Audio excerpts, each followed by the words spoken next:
Good morning, good afternoon, and good evening. Ayan, welcome to Aramina Channel. At syempre, andito tayo ngayon para interviewin ang isang controversial na mayor, si Mayor Marcos Mamay. Ayan! Yay! Thank you. Ayan, ba't parang mahihain ka, Mayor? Di naman. Ha? Hindi naman.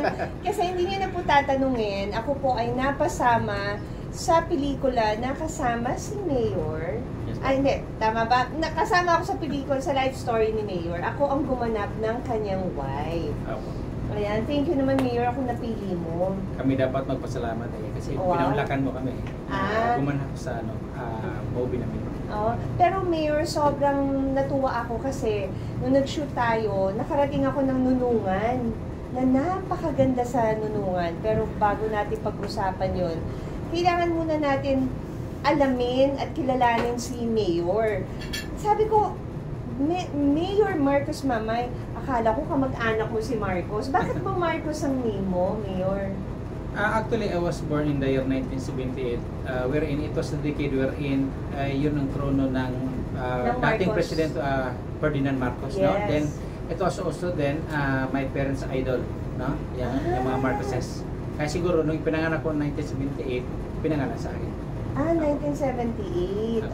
Marcos era pala, kaya Marcos ang pangalan. And then, kaya MM di ba? In short, si Miss MMM, Mayor Marcos Mamay. And yung Mamay is their surname, of course.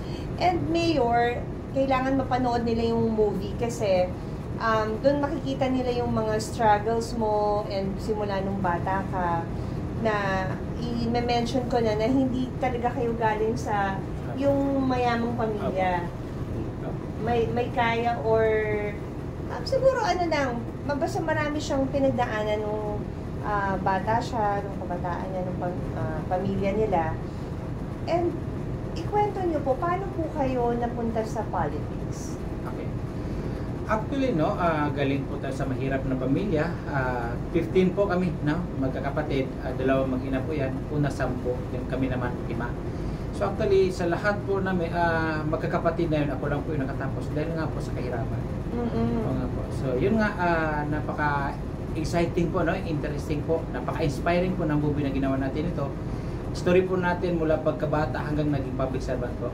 So, ipoportrait po dito, yung poverty is not the hindrance to success. So, pagsisumikap lang po.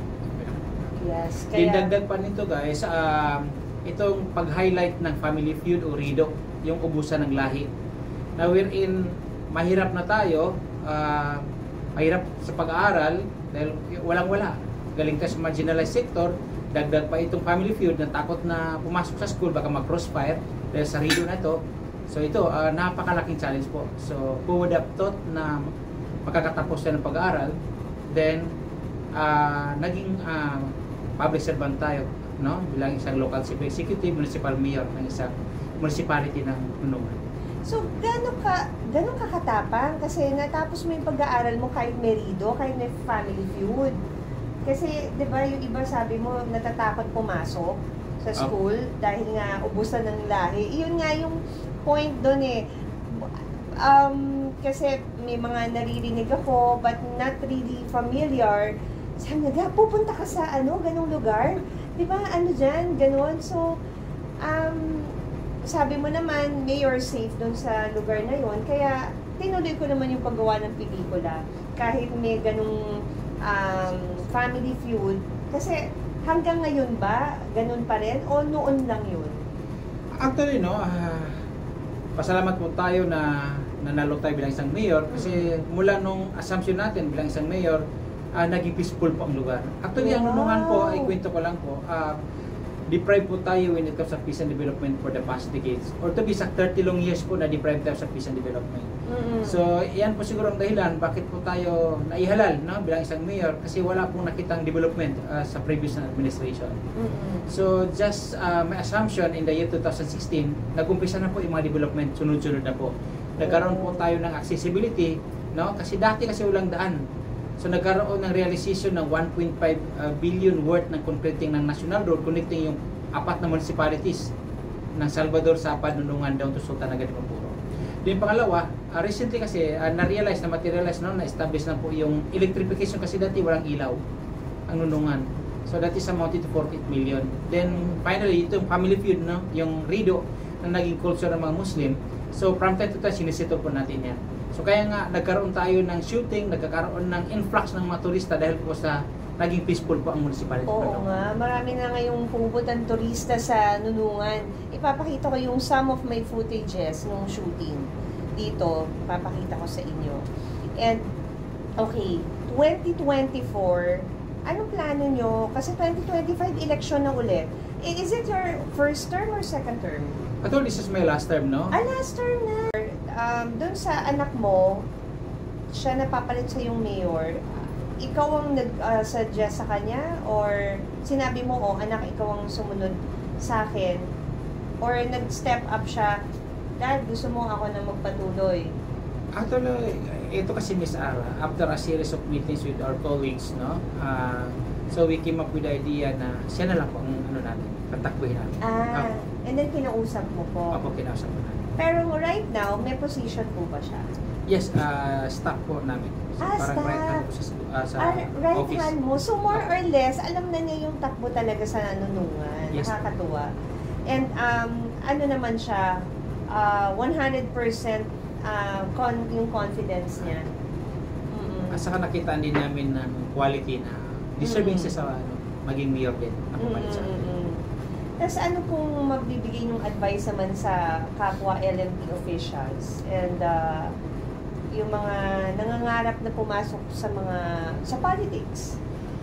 Patuloy sa mga kapwa natin elected official, no, so be passionate enough, no, to extend and at the same time to execute the responsibilities and obligation ng bawat isa. No, yun ang pinaka-importante. At the same time, hanggat maaari po, dapat hands-on po tayo na mag-execute ng mga responsibilities po natin, ng mga trabaho natin. Yes. Kinakailangan na ma-reach out po natin, lalo-lalo sa mga far-flung areas, yung mga marginalized sector, para po ma-feel nila yung serbisyo po natin para sa kanila. Yun. So, nakakatuwa naman.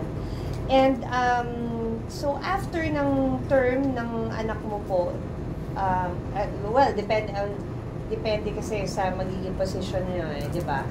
Actually, yun nga sinasabi ko kanina, napaka-unique po kami sa Lanao del Norte.